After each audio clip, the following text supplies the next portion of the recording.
Halo Tribuners, kembali lagi bersama saya Aswin Lumintang di acara Tribun Bakudapa. Dan kali ini kita akan berbincang-bincang terkait dengan tren kekerasan berbasis gender online. Dan untuk perbincangan kurang lebih 30 menit ke depan, kita ini sudah ada dua narasumber. Yang pertama adalah Nur Hasana dari Gerakan Perempuan Sulut, khususnya dari unsur Lembaga Pendampingan Korban. Dan yang kedua adalah dari kalangan milenial ya, Yowanda Yonggara, yang juga merupakan founder di Women for Nation. Jadi dalam 30 menit ke depan, saya akan berbincang-bincang atau kita akan berbincang-bincang dengan dua narasumber ini terkait dengan tren kekerasan berbasis online. Dan sebelum saya memberikan pertanyaan, mungkin ada baiknya kedua narasumber ini boleh memberikan ya berkenalan lah dengan para tribuners. Mbak Nur yang pertama mungkin, silakan. Oke, sesuai umur ya. Ya, Ya, terima kasih. Saya sapa Tribuners di mana saja, yang pasti di Sulawesi Utara. iya, Saya Nur Hasana, tergabung di Gerakan Perempuan Sulut, tapi saya juga tidak mewakili juga di Suara Perempuan Sulut. Jadi iya, Suara iya, Perempuan Sulut memang aktivitas utamanya adalah melakukan pendampingan terhadap perempuan korban kekerasan gitu iya, di Sulawesi Utara. di Sulawesi Utara ya. Untuk saat ini memang di Suara Perempuan sendiri saya menjadi koordinator advokasi dan kajian. Jadi kaitannya dengan aturan-aturan atau kebijakan daerah khususnya Sulawesi Utara yang terkait keadilan gender. Gender ya. Iya. Silakan Yowanda mungkin. Yowanda. Iya, halo, selamat siang, Tribuners. Perkenalkan, nama saya Yowanda atau Wanda. Bergabung juga dalam Gerakan Perempuan Sulawesi Utara lawan kekerasan terhadap perempuan dan anak. Dari unsur milenial juga seperti yang tadi Kak Asun sudah bilang, mencoba untuk mendirikan suatu sosial media platform bernama Women for Nations yang bertujuan sama-sama sharing knowledge dan untuk membangun budaya perempuan, dukung perempuan di Sulawesi Utara. Mungkin juga terlibat dalam advokasi perlindungan perempuan dan anak, khususnya di Kota Tomohon. Mungkin itu perkenalan dari saya. Ya. Terima kasih. Saya langsung saja ke pertanyaan ke Yowanda. Jadi ini kita berbicara terkait tren kekerasan ya berbasis gender, kekerasan berbasis gender online. Sebelum kita berbincang lebih jauh, eh, saya berharap untuk memberikan informasi dulu apa sih eh, kekerasan berbasis gender ini atau mungkin yang gender ini. Gender ini apakah hanya perempuan atau perempuan dan anak atau hal-hal apa dan kekerasan apa sebenarnya yang sering terjadi ya kekerasan berbasis gender online ini. Silakan.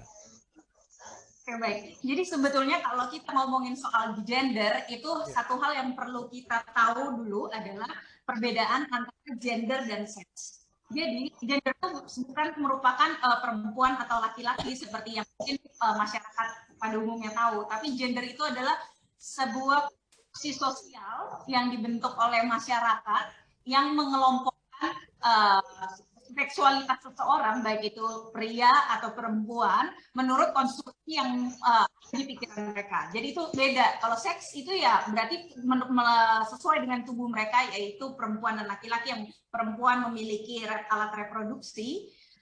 Sedangkan kalau gender itu sebenarnya bentukan dari masyarakat atau konstruksi sosial.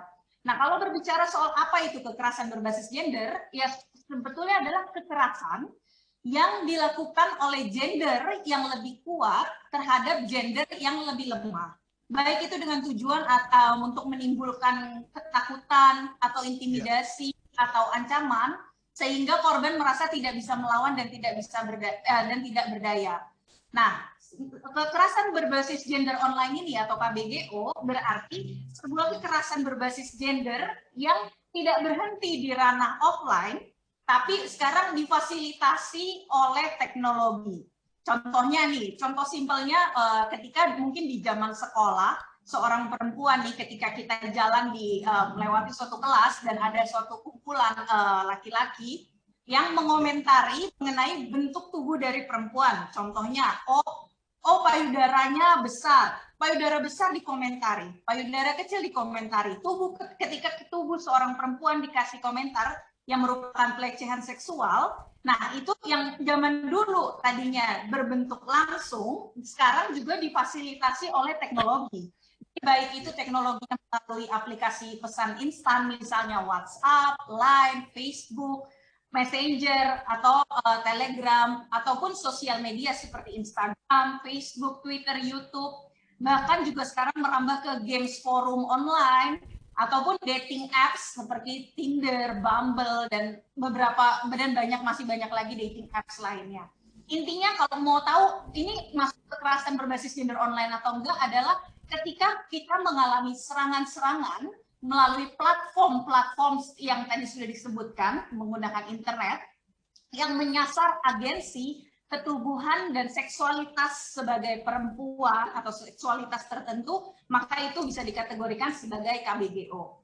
Jenis-jenisnya sebetulnya banyak, tapi yang paling sering terjadi sebetulnya ada 5 yang bisa aku sampaikan. Yang pertama merupakan online sexual harassment atau pelecehan seksual online, di mana komentar-komentar yang diberikan kepada seseorang di media sosialnya kebanyakan yang mengomentari tubuhnya. Contoh yang sering banget ini mungkin pasti Tribuners sering dengar kayak, oh ada yang bulat tapi bukan tekad, ada yang menonjol. Nah, lelucon-lelucon seperti itu yang disampaikan oleh netizen-netizen ini sebetulnya merujuk kepada komentar tubuh dari perempuan yang tujuannya pasti untuk melecehkan dan merendahkan, bukan mengapresiasi. Nah, komentar-komentar yang dianggap lucu ini, kalau kita melawan, kadang kita yang disalahkan bilang, terlalu baper nih. Nah, padahal ketika menormalisasi pelecehan-pelecehan seksual yang dilakukan secara online tersebut, secara tidak langsung, kita itu membiarkan suatu budaya pelecehan seksual atau budaya rape culture atau budaya jenis pemerkosaan baru, karena perempuan yang dilecehkan itu sebetulnya pasti merasa tidak nyaman ketika dikomentari mengenai tubuhnya. Itu yang pertama. Yang kedua, istilahnya doxing atau penggunaan foto, video, atau konten pribadi kita tanpa seizin pemiliknya. Contohnya nih, banyak banget nih Kak Asu ini akun-akun cantik-cantik ya yang berbasis entah itu lokasi, universitas, atau organisasi dan profesi. Contoh nih, sebelum saya ngomong di sini nih, saya coba research nih. Ternyata ada cantikmanado.id, Manado_cantik, Manado cantik punya, dan cantik-cantik Manado lain yang berbasis lokasi. Belum lagi universitas, Unsrat cantik ganteng. Nih akun-akun kalau kita search nih di Instagram kita, basis-basis Unsrat cantik, Unima cantik, Dilasal cantik, bahkan satu universitas bisa punya lebih dari 3 akun. Nah, apa sih masalahnya soal cantik-cantik ini? Nah, yang jadi masalah adalah bagaimana proses foto-foto di akun tersebut itu diupload. Apakah sudah menerima izin dari pemilik fotonya? Iya. Nah, ketika ini tidak mendapatkan izin, nah dan akun-akun tersebut menggunakan foto dan juga biasanya disertai dengan data pribadinya, itu mengerikan karena pada kasusnya, contoh kasusnya ada yang pernah melapor bahwa dia pernah didatangi oleh orang tidak dikenal datang ke kampus, bahkan karena kan akun tersebut memuat namanya, nama akunnya, kadang fakultas apa, jurusan apa, angkatan berapa. Jadi dia sampai disamperin ke kelasnya, ditanya, oh mana nih si ini, katanya angkatan ini. Nah kan itu bagi perempuan itu adalah ketika dicari oleh orang yang tidak dikenal seperti itu dan kita nggak tahu tujuannya untuk apa, itu kan akan menimbulkan ketakutan dan trauma. Nah itu kalau tidak konsensus. Mungkin ada akun-akun yang akan berdalih, oh enggak kok, kita udah izin dulu fotonya diambil. Nah, pertanyaannya berikutnya, ketika sudah izin atau ketika perempuan memberikan izin terhadap foto yang digunakan, apakah perempuan tersebut tahu resiko atau dampak-dampak yang akan muncul pada dia ketika fotonya dipajang. Karena pada prakteknya juga nih, banyak sekali ketika fotonya sudah dipajang di akun-akun cantik tersebut, dia menerima puluhan DM atau direct message yang menanyakan kayak, rate kamu berapa semalam? Oh, bisa di booking nggak? Jadi seakan-akan ketika foto dia sudah di-upload di sosial media cantik itu, seakan-akan perempuan tersebut available untuk dipanggil panggilan seksual kah, entah itu di booking atau untuk di jokes seksual tersebut gitu. Jadi apakah akun-akun cantik tersebut yang sudah menanyakan izin itu udah kasih tahu dulu nih, kira-kira mungkin kalau kamu setuju mungkin akan ada yang terjadi hal-hal seperti ini? Pasti enggak kan? Dan mungkin juga perempuan yang menyetujui itu nggak tahu kalau ada resiko seperti itu yang mungkin akan dihadapi di kemudian hari. Kemudian berikutnya yang sering juga terjadi nih soal fake account, impersonations. Nah, itu biasanya seleb-seleb yang biasanya mengalami ini. Akun-akun fake-nya banyak sekali, apalagi kalau lagi viral beritanya, begitu kita search di search engine atau di Instagram, muncul banyak banget akun-akun dengan nama-nama tersebut lengkap dengan fotonya sebagai profile picture. Nah, sayangnya ini fake account ini biasanya digunakan untuk mengunggah konten-konten, apalagi kalau di Twitter nih sekarang kan lagi buzzer-buzzer banyak ya. Banyak foto-foto dari perempuan yang dianggap cantik digunakan sebagai avatar di Twitter dan digunakan untuk mengunggah konten-konten yang ofensif, mungkin provokatif, subversif, atau seksual dengan tujuan ya entah dia merusak atau mencemarkan nama baik atau memancing orang lain untuk melakukan serangan bahkan kriminalisasi. Jadi dia kadang menyampaikan pandangan-pandangan politik yang menyerang personal orang. Dan kalau ditelaah sebetulnya komentar-komentarnya itu sangat bersifat maskulin dan bukan merupakan komentar perempuan. Jadi banyak sekali perempuan-perempuan yang mengadu kalau foto-foto mereka tuh dicuri dan digunakan tanpa izin untuk jadi profile picture atau avatar dari akun-akun fake account.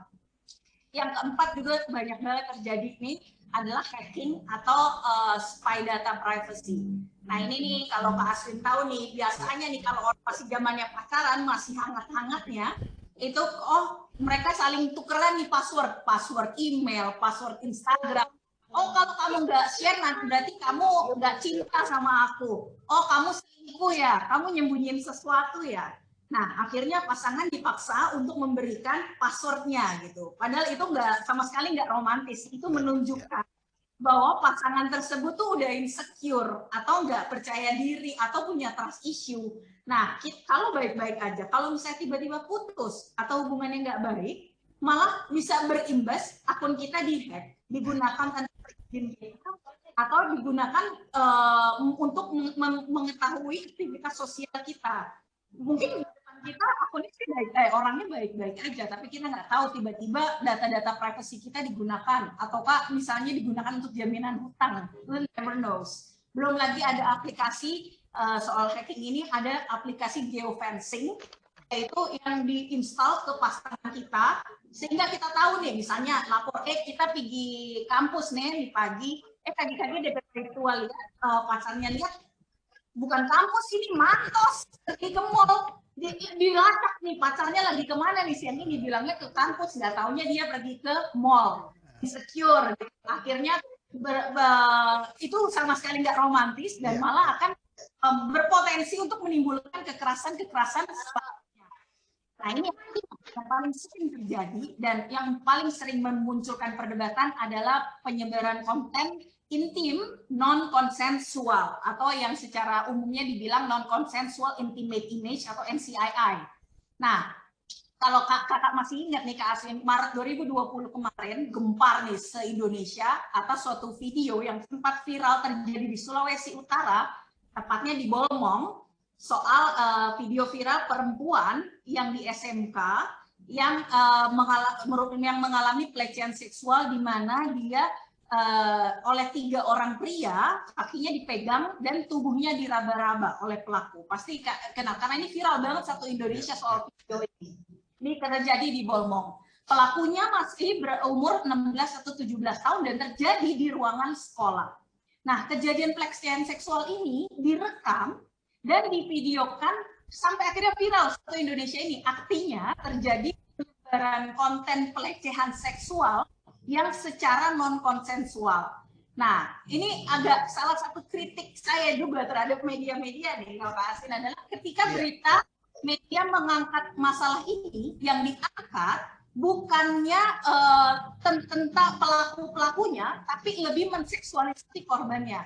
Karena judul-judul berita pada esok hari adalah, oh siswi SMA Sulut diremas-remas payudaranya, digerayangi badannya. Nah, yang ditonjolkan adalah korbannya, bukan pelakunya, supaya mungkin clickbait atau apa. Padahal bayang ketika menjadi seorang korban yang sudah merasakan pelecehan seksual, peristiwa tersebut direkam tanpa seizinnya dan videonya disebar kemana-mana.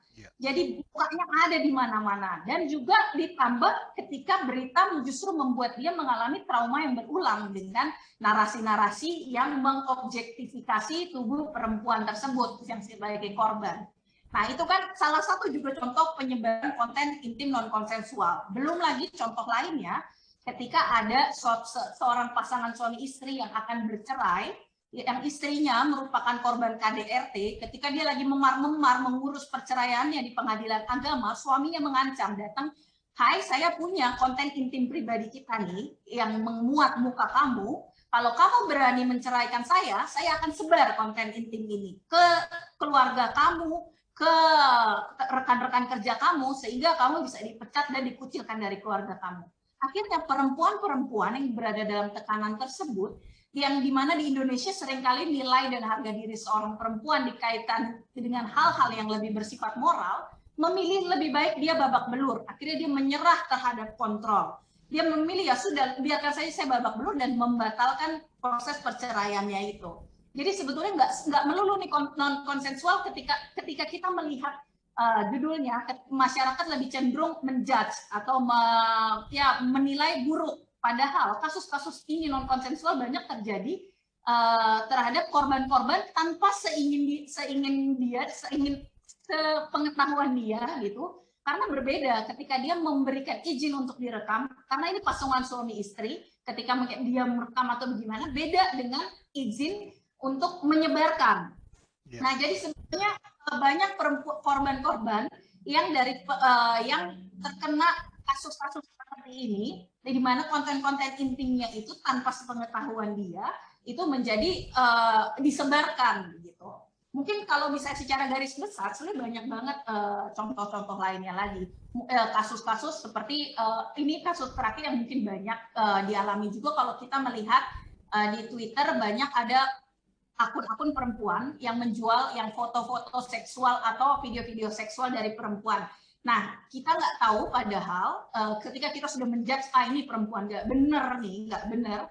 Padahal akun-akun yang menggunakan foto-foto perempuan tersebut bisa saja bukan akun asli atau merupakan fake account yang ditujukan untuk menjual konten-konten intim dari perempuan-perempuan korban. Kenapa aku bilang perempuan korban? Karena kita perlu sadar bersama bahwa di luar sana masih banyak banget perempuan yang nggak punya literasi media atau literasi internet yang cukup seperti mungkin kita pada saat ini.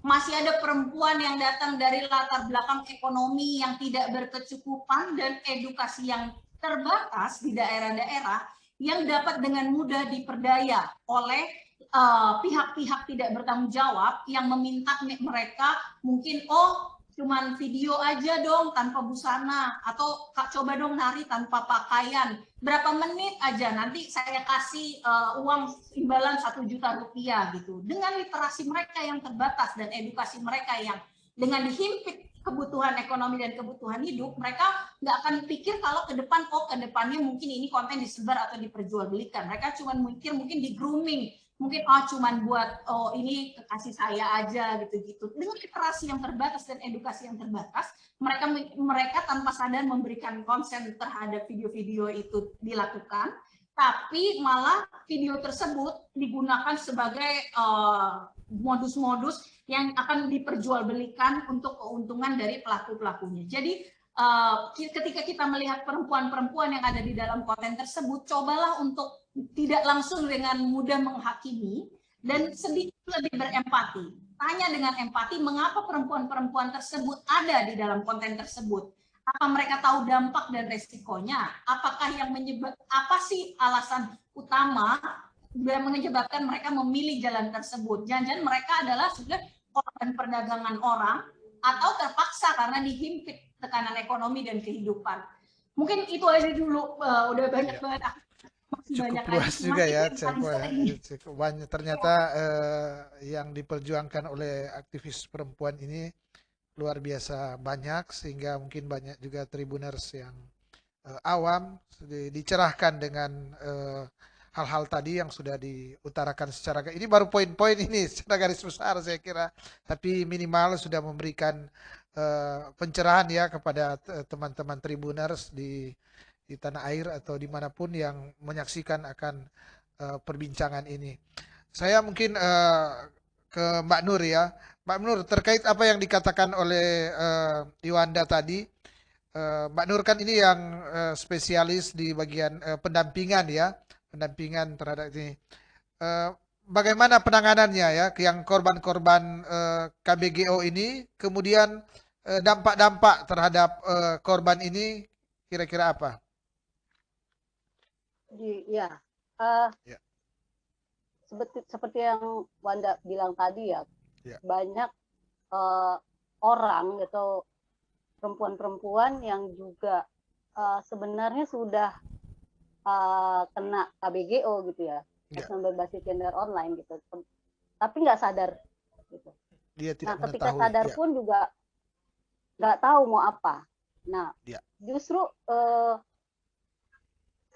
logikanya nih ya, maksudnya suara perempuan sendiri sebenarnya sejak pandemik ini seharusnya dari laporannya tahunnya Komnas Perempuan atau dari kita lihat juga dari laporannya LBH Apik di Jakarta atau LBH Apik ke seluruh Indonesia itu meningkat soal kekerasan berbasis gender online ini. Tapi kemarin saya tanya di UPTD provinsi, justru dari 2020 sampai 2021 tuh nggak ada laporan soal KBG. Nah gitu. Itu kenapa gitu? Kenapa nggak ada laporan? Ya karena bisa jadi nggak tahu bagaimana cara mau melapornya, atau apakah ini memang harus dilaporkan atau pernah dilaporkan ke polisi juga nggak jalan gitu. Nah, Suara Perempuan sendiri yang pernah melaporkan soal terkait KBGO itu tuh 2000, saya langsung 2018 atau 2019 waktu itu. Beberapa kasus antara lain tuh ada kasusnya dia tuh di endorse gitu, pura-puranya di endorse gitu.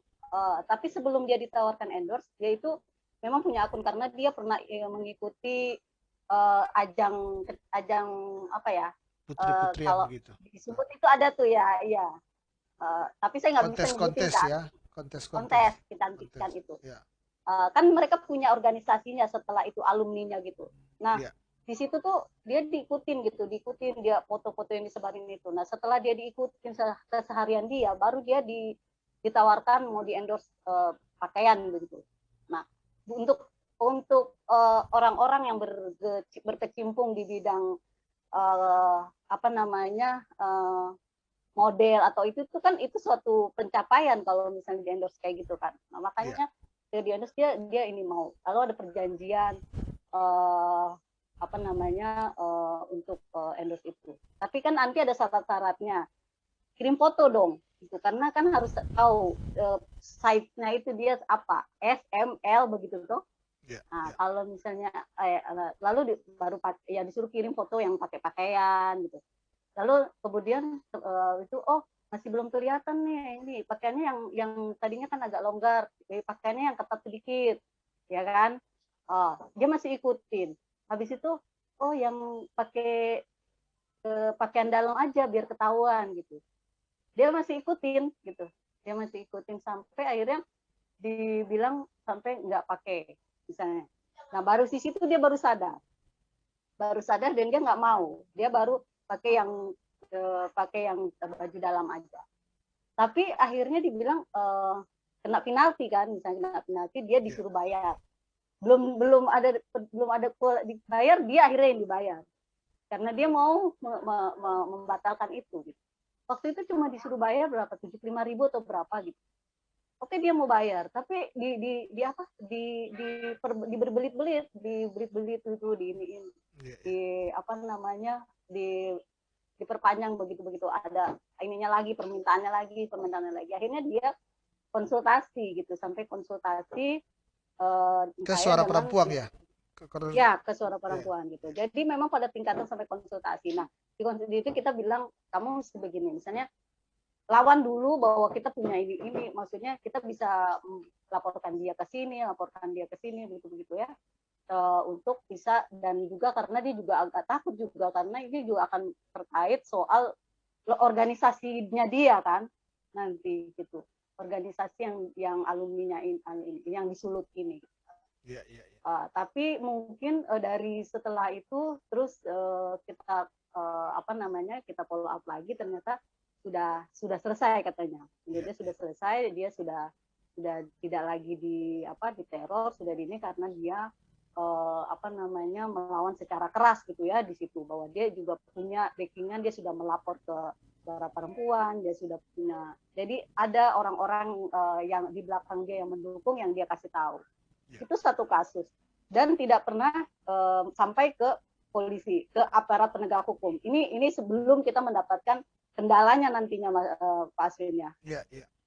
Nah, lalu kasus yang kedua ini soal ini juga sampai cuma konsultasi, karena akhirnya si pelaku juga stop di situ. Ini kasusnya mereka pacaran. Nah, waktu itu nih awal-awal pandemik nih, jadi pas kampus suruh kuliah di rumah, akhirnya mereka pulang kampung, pacarnya pulang kampung, akhirnya mereka LDR gitu kan, pacaran jarak jauh. Nah, dari pacaran jarak jauh itu mulailah chatting intim gitu kan, chatting intim terus ini. Nah, semuanya itu disimpan gitu, didokumentasi sama si cowoknya. Nah, si ceweknya lama-lama tuh bosen gitu, maksud bukan bosen ya, merasa gimana ya gitu terhadap pacarnya. Akhirnya dia minta putus. Nah, kalau pas dia minta putus itu ancamannya, si cowoknya kan nggak mau minta putus. Nah, ancamannya kalau dia mau putus, dia punya rekaman-rekaman, dia punya foto si ceweknya bugil dalam keadaan ini gitu. Nah, jadi modus-modus kekerasan gender online ini macam-macam ya. Bervariasi ya. Ya, jadi ada tujuannya memang untuk mempertahankan hubungan, ada lagi nanti yang untuk justru supaya ghosting, dia mau menghilang untuk tidak dicari gitu kan. Nah, ini untuk mempertahankan hubungannya. Jadi hubungan yang toksik, hubungan yang sudah tidak baik ini mau dipertahankan gitu kan, yang korbannya ini. Nah, lalu kan itu disebut namanya revenge porn. Maksudnya balas dendam. Padahal itu kan istilah itu sekarang sudah hilang, revenge porn itu istilah KBGO-nya. Karena seolah-olah si pelaku mau balas dendam terhadap korban. Apanya yang dibalas dendam? Justru kan si korban yang jadi korban relasi atau hubungan yang tidak baik, dan dia mau memutuskan itu. Kenapa si pelaku yang mau balas dendam? Istilah revenge porn itu yang akhirnya harus dihilangkan gitu. Jadi ini adalah kekerasan berbasis gambar, jadi gambar ya kan, dan video. Nah, maka kita itu pun yang konsultasinya itu temannya, bukan korbannya langsung, temannya langsung konsultasi ke kita. Dan waktu itu dia masih bilang, kalau kamu masih mau mengancam ini, kamu akan saya laporkan. Oh, silahkan gini-gini. Akhirnya dia pakai, karena dia belum tahu waktu itu suara perempuan, temannya itu, dia langsung searching Komnas Perempuan, lapor ke Komnas Perempuan, dia pakai online. Tapi waktu itu belum ada rujukan dari Komnas Perempuan, karena dia keburu ketemu dengan temannya yang punya relasi dengan suara perempuan. Lalu kita langsung kontak-kontakan, dan kita bilang seperti ini, bahwa kita bilang sama temannya itu bahwa kita siap mendampingi, siap membacking, siap ini di data ini. Nah, ketika si cowoknya mulai bertingkah, si temannya itu sudah di screenshot bahwa laporan dia di Komnas Perempuan sudah diterima. Nah, takutlah pelaku itu. Akhirnya dia bilang, oh ya sudah, saya tidak lagi melanjutkan selesai, putus gitu. Nah, artinya di sini adalah orang-orang terdekat korban, yaitu tadi teman-teman dekatnya itu penting gitu. Penting, unsur yang penting gitu, yang bisa membangkitkan korban untuk bicara, korban untuk lepas dari lingkungan yang toksik itu. Itu kasus yang yang kedua. Nah, kalau kasus yang kalau yang ini yang di Unima, ada yang di Unsad juga soal pacaran yang juga mau diputuskan, dan ini justru juga temannya lagi yang diskusi dengan kita gitu. Lalu kita kasih jalannya kayak begini, kita lalu dia sampaikan, karena temannya itu juga dia akrab juga dengan si pelaku gitu ya. Akhirnya selesai sampai di situ. Arti suara perempuan belum sampai yang soal KBGO itu masuk di ranah hukum ya, karena setelah konsultasi dan masih ini, karena ada lagi kasus ini aktivis sih, mahasiswa aktivis juga. Dia dikirimi foto-foto porno gitu di Messenger yang orang nggak kenal. Nah, karena dia aktivis, dia nggak kenal, cuma dia langsung blokir aja. Dia langsung blokir dan saya tanya sama dia, gimana, apa kita mau tindak lanjutin, gimana, mau lapor? Dia bilang ya nggak perlu, nggak usah lah gitu. Ya memang prosesnya akan lama begitu kan. Nah, itu pertimbangan itu.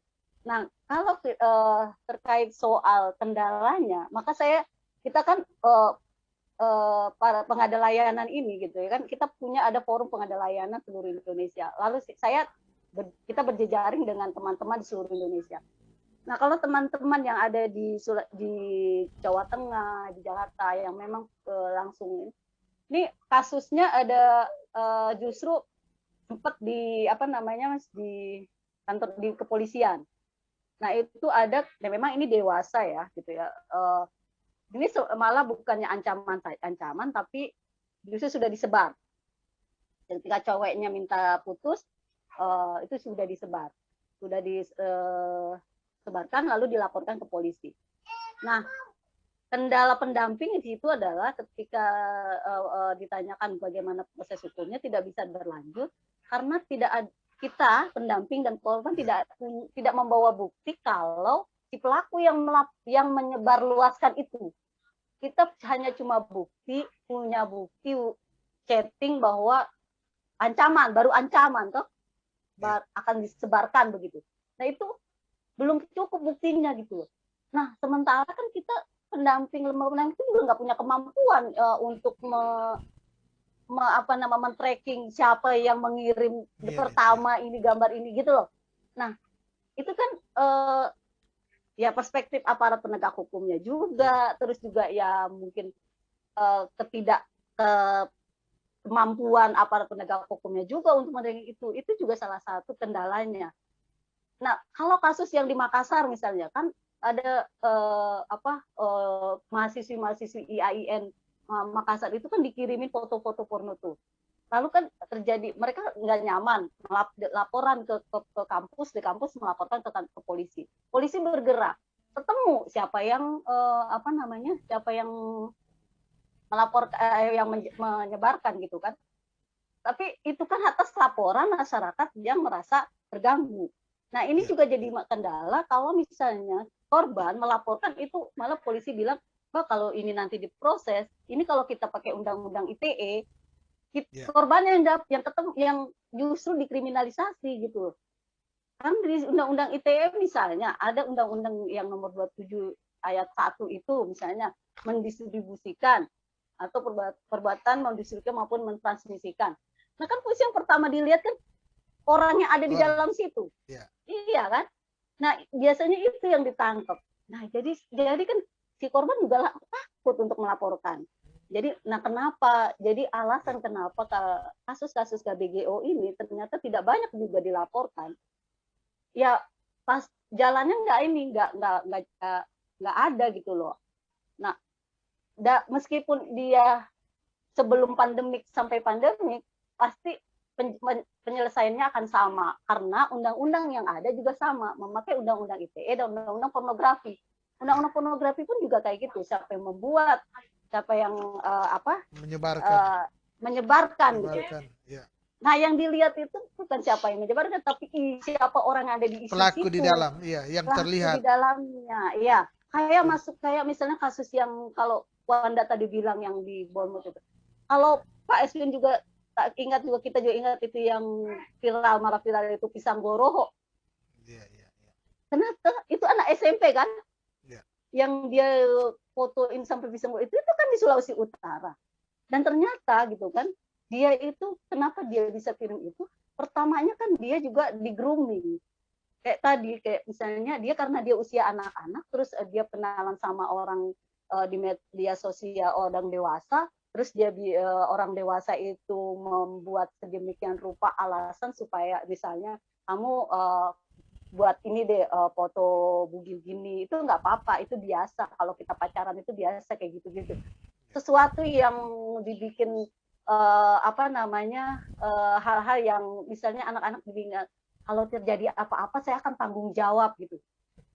Anak-anak gitu kan diberikan suatu kenyamanan oleh orang dewasa, ya pasti dia percaya dong, gitu kan, ke grooming gitu kan. Nah, jadi akhirnya dia ya udah foto pertama foto bugil.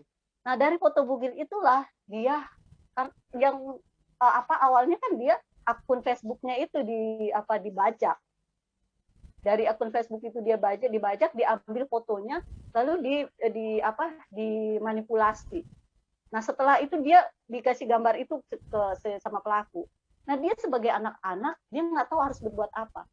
Yeah. Nah, akhirnya dia mengikuti saja, akhirnya sampai pada akhirnya dia harus membuat foto yang video yang pakai pisang goroho itu. Tapi nggak tahu akhirnya bagaimana kasus KBGO-nya. Pasti nggak diproses siapa yang menyebarkannya. Yang ditangkapnya itu si anak SMP itu, dari itu dia anak SMP. Gitu. Nah, apa dampaknya lagi dari kalau yang satu lagi, tujuan dari dia mendokumentasikan foto-foto itu adalah di ghosting. Kalau zaman sekarang, kalau milenial itu bilang ghosting ya, Wanda ya. Jadi dia pacaran, terus dia melakukan hubungan seksual, tapi direkam. Nah, setelah direkam, setelah itu dia hilang. Nah, ceweknya kan nyari-nyari tuh untuk minta pertanggungjawabkan itu. Sampai akhirnya dia kejar, dia dapat. Kenapa kamu menghilang gitu? Kita kan habis melakukan ini. Harusnya kamu tanggung jawab dong. Nah, dia bilang gini, terus mau kamu apa? Kalau saya nggak mau tanggung jawab, kamu akan saya laporkan. Kamu tahu, saya punya rekaman ini. Kamu nggak mau rekaman ini tersebar gini-gini. Jadi ada macam-macam tujuan modus dari si pelaku. Dari memeras begitu, ya tuh, dari mempertahankan hubungan yang toksik, dan ataupun mau melepas tanggung jawab gitu, dari yang sudah dia lakukan, dan dari memeras tadi atau mendapatkan keuntungan dari hasil rekaman itu. Mbak Nur, terkait dengan hal-hal yang sudah diutarakan tadi, apa usaha-usaha yang dilakukan oleh Suara Perempuan dan gerakan Perempuan Sulut? Karena begini, kalau saya melihat tadi dari cerita-cerita dari Mbak Wanda, kemudian Mbak Nur, ada poin-poinnya, misalnya pertama, perempuan itu takut mungkin untuk melaporkan karena melihat banyak hal ya, takut ada yang cuek untuk melaporkan di berbagai kasus tadi ya, di berbagai yang saya katakan misalnya ringan, atau cuma misalnya foto yang ringan-ringan, sampai dengan hal-hal yang dikatakan tadi, sampai dengan yang bugil, yang ini ya, itu kan sudah ini. Jadi saya kira mungkin yang kurang adalah organisasi aktivis perempuan dan yang peduli dengan perempuan dan gender lah, dengan gender, bahwa untuk melakukan edukasi ke perempuan, anak-anak, atau yang dikatakan Wanda tadi, bahwa gender yang lebih lemah. Jadi mungkin memberikan edukasi dengan berbagai cara tentu. Atau hal apa yang sudah dilakukan untuk Karena melihat ini kan dikatakan tadi bahwa dari 2020 sampai 2021 ini kalaupun ada kasus minim ya, minim. Jadi kalau saya apakah mereka cuek atau tidak mengetahui bahwa ini sesuatu yang karena begini kalau dibiarkan akan muncul yang lebih kekerasan ke wanita atau perlakuan ke wanita yang lebih lebih horor lah, lebih horor. Gimana, Pak Nur? Iya, kalau ngomongin sebenarnya kalau misalnya ngomongin soal perempuan-perempuan, sebenarnya kalau ngomongin gender itu kan relasi kuasa tadi, Mas, Ya, ya. Pak Aswin. Jadi sebenarnya laki-laki juga ada yang korbannya itu. Jadi kan gender itu kan maksudnya laki-laki dan perempuan. Nah, siapa di dalam situasi itu yang lebih berkuasa? Bisa laki-laki, bisa perempuan. Tapi karena saat ini faktanya memang banyaknya korbannya perempuan, tapi tidak menutup kemungkinan ada juga korbannya laki-laki. Nah, masalahnya justru yang bahaya juga kalau korbannya laki-laki itu tadi dia nggak semakin tidak akan melapor karena stigma atau apa ya pandangan masyarakat terhadap laki-laki harus kuat, laki-laki itu harus harus tidak cengeng atau bagaimana begitu. Jadi ketika dia mendapatkan kekerasan atau pelecehan seksual apalagi di online, ya dia juga bakalan nggak berani melapor gitu. Jadi kita nggak sebenarnya psikologisnya dia ya. Ya itu lebih parah sebenarnya kalau laki-laki kan gitu. Dia akan menyelesaikannya sendiri.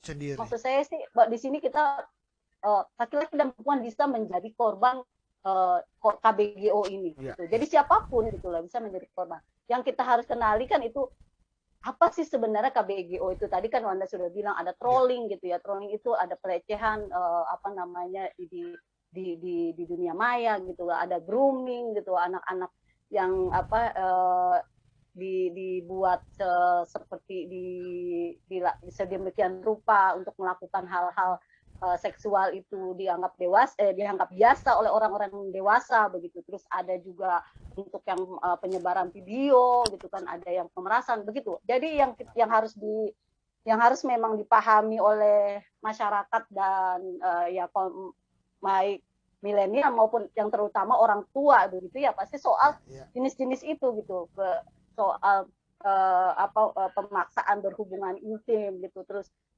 lalu perhubungan itu direkam begitu kan, dengan ada juga yang berhati-hati misalnya kalau misalnya ada tuh yang sekarang misalnya dikirimi link-link yang tidak jelas misalnya kan, yang itu misalnya itu kan ada setiap itu ada informasinya, ini jangan dibuka link ini karena ketika link ini dibuka maka akun-akun medsos kita akan diambil alih oleh orang-orang yang tidak bertanggung jawab.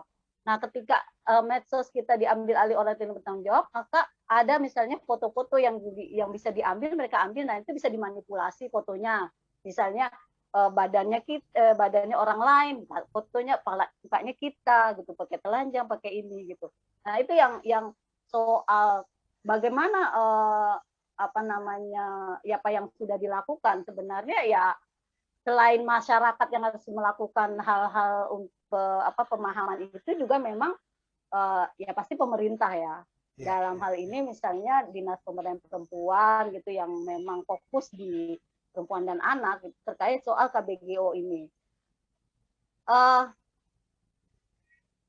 Apa namanya pembelajaran online ini juga itu kan menjadi dua mata pisau yang itu ya Pak Aswin ya, misalnya orang tua juga orang tua misalnya terlalu ketat juga, misalnya kamu cuma harus belajar itu aja ya, buka online ini gitu-gitu ya kan, anak juga stres gitu ya. Tapi juga ketika orang tua membebaskan gitu, oh dia lagi belajar kayaknya lagi, padahal dia lagi buka yang lain gitu. Ya kan, iya, atau dia buka yang lain yang ini, yang kayak kasusnya baru beberapa hari yang lalu, yang kemarin itu yang di Sukabumi itu ya, yang sempat viral itu, yang dia di TikTok atau dia bikin video open order begitu, yang itu kan alasannya dia gitu kan, dia kan sama-sama di bawah umur, alasannya dia menjadi kecanduan, menjadi canduan seks itu karena dia sering nonton film porno gitu, sementara dia masih SMP. Dalam 1 minggu dia bisa berganti-ganti dengan beberapa ini dengan kemauannya dia sendiri. Itu bukan masalahnya dia. Nah, itu artinya bahwa kontrol keluarga juga memang sangat penting, Pak Aswin ya. Itu yang ini. Jadi mungkin orang tua juga sekarang harus lebih ya setidaknya sama dengan frekuensinya dengan anak-anaknya gitu. Orang tua Sekarang dan lingkungan mungkin menentukan juga ya. Ya, kalau ya lingkungan udah pasti, tapi kan kita juga tidak bisa mengontrol ketika misalnya di rumah dengan kasih sayang yang ada. Nah, ini juga balik lagi Pak Aswin soal tadi gendernya itu, pemahaman gender di rumah juga itu penting. Misalnya ketika kedua orang tua yang bisa jadi sekarang selama 24 jam ada di rumah, itu seringkali bukan menambah keharmonisan, tapi kan banyak bentrokan karena emosi gitu ya, karena ini juga. Nah, karena apa? Karena seringkali memahami bahwa misalnya pekerjaan rumah itu adalah pekerjaan ibu, pekerjaan perempuan. Maka ketika perempuan juga harus bekerja di rumah begitu, work from home, dengan juga bekerja di domestik untuk rumah tangga begitu, dengan beban ganda, dan sang ayah yang juga dia work from home tapi dia merasa tidak punya kewajiban di peran domestik ini, maka yang lebih berat harusnya yang mana? Kan yang perempuan jadinya, karena itu konstruksi sosialnya seperti itu. Nah, itu yang harusnya ini bisa kan juga bapak ayah membantu, misalnya mencuci baju atau mencuci piring atau memasak, mensetrika. Itu juga kan bukannya bukannya kodrat perempuan gitu. Laki-laki bisa gitu, Nah, itu yang itu. Nah, ketika orang tua sudah stres, maka anak juga ikut stres ya. Itu jadi saya ke Mbak Yowanda ya. Wanda, ini terkait dengan milenial, dengan melihat banyaknya yang kasus yang terjadi dan sebenarnya potensi di kalangan kaum milenial ya untuk ada atau gender yang milenial tentu lebih besar seperti yang sudah diutarakan di awal. Poin yang saya ingin tanyakan adalah apa yang harus dilakukan dari perspektif seorang Yowanda, apa yang aktivis perempuan, apa yang harus dilakukan, pencerahan-pencerahan apa yang harus dilakukan kepada kaum wanita atau gender yang milenial sehingga ya katakanlah terhindar dari hal-hal yang sudah kita sebutkan tadi. Bagaimana? Oke, sebetulnya ada beberapa hal yang bisa kita lakukan untuk mencegah kita jangan sampai kita jadi korban untuk KBGO ini.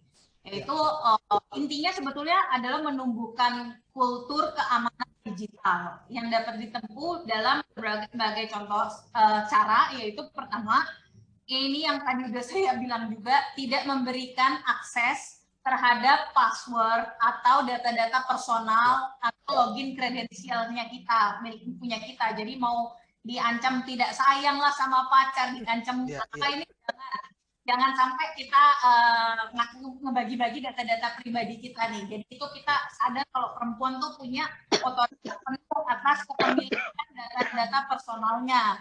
Jadi itu harus disimpan baik-baik, nggak usah di-share lah itu password-password walaupun atas nama cinta. Itu ini ada netizen yang minta bahwa harusnya menurut mereka netizen atas nama Lisa minta agar supaya disosialisasikan lagi hal-hal terkait dengan kekerasan gender ini di sekolah-sekolah, di komunitas-komunitas perempuan, edukasi ke kaum ibu, edukasi ke ormawa-ormawa.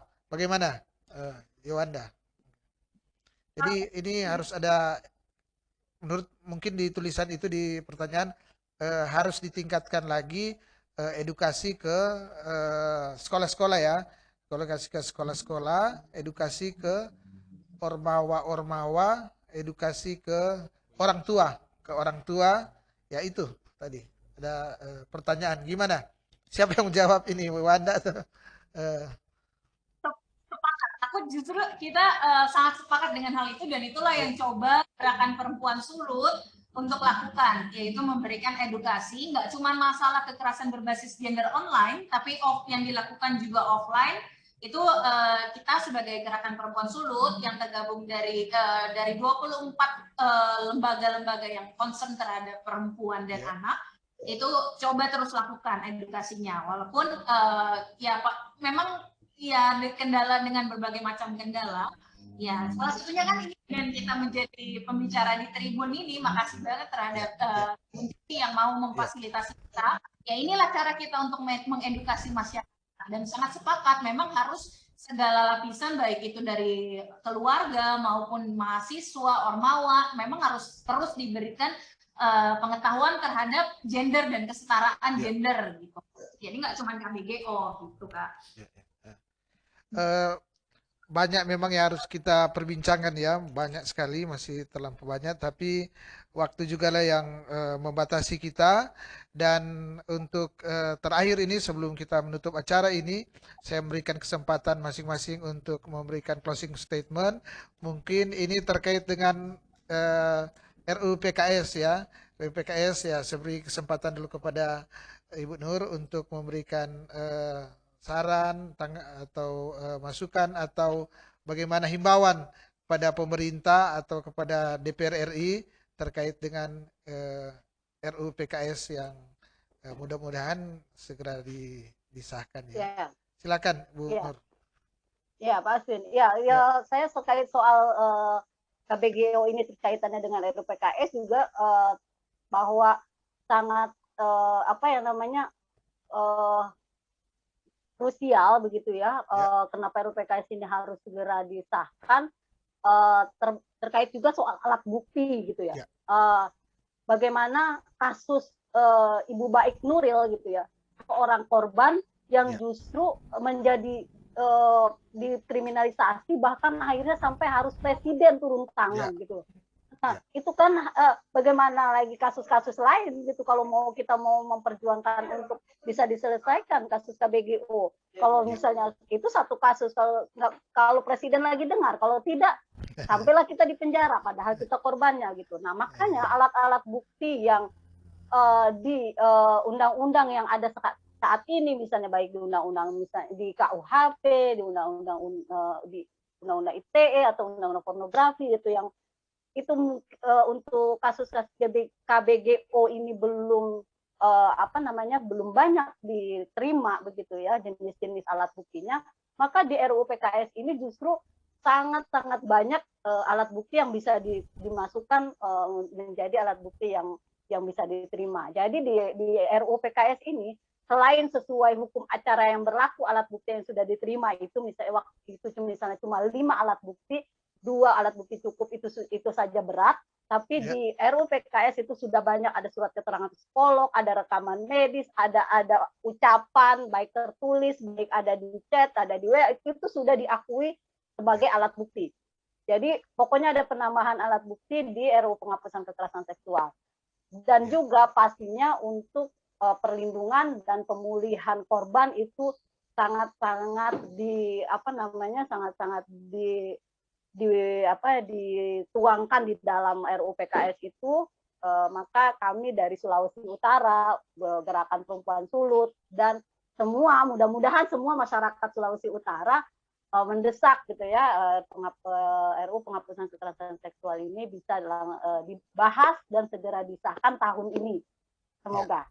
Semoga didengar ya lewat acara ini. Semoga ada pemangku kepentingan yang menyaksikan dan diharapkan ya ikut membantu ya untuk disahkan. Yowanda mungkin boleh memberikan closing statement. Silakan.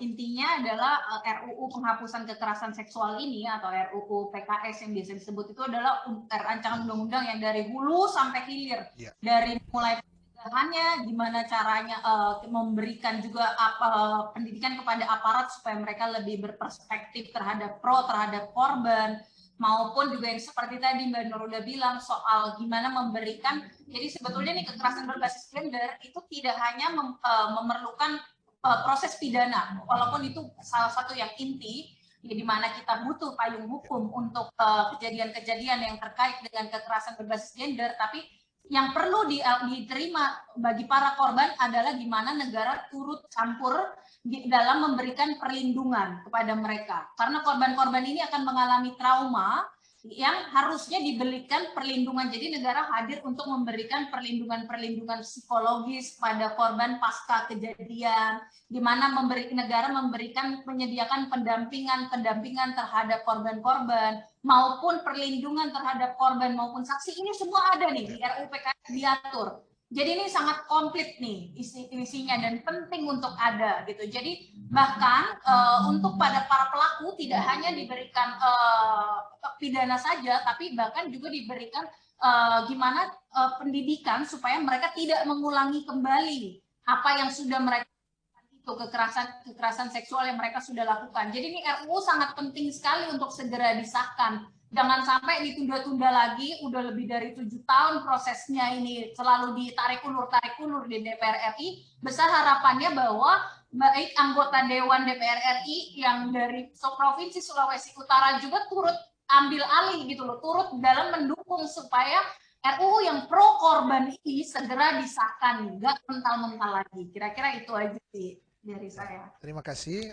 dan masih banyak saya tahu ya yang akan diutarakan, tapi waktu juga lah yang membatasi kita karena ini saya lihat bukan setengah jam lagi, sudah lama, tapi saya kira ini adalah suatu kebaikan juga untuk para Tribuners yang sudah menyaksikan acara ini, dan saya Aswin Lumintang dari Tribun Bakudapa mengucapkan terima kasih kepada Mbak Nur dan Yowanda yang sudah berkenan hadir untuk berbincang-bincang di Tribun Bakudapa, dan semoga apa yang kita perbincangkan tadi boleh bermanfaat bagi para Tribuners yang saya juga ucapkan terima kasih karena sampai saat ini masih setia untuk menyaksikan akan acara ini baik lewat Facebook Tribun Nado maupun lewat YouTube Tribun Nado. Sekali lagi terima kasih. Dan mata lokal menjangkau Indonesia.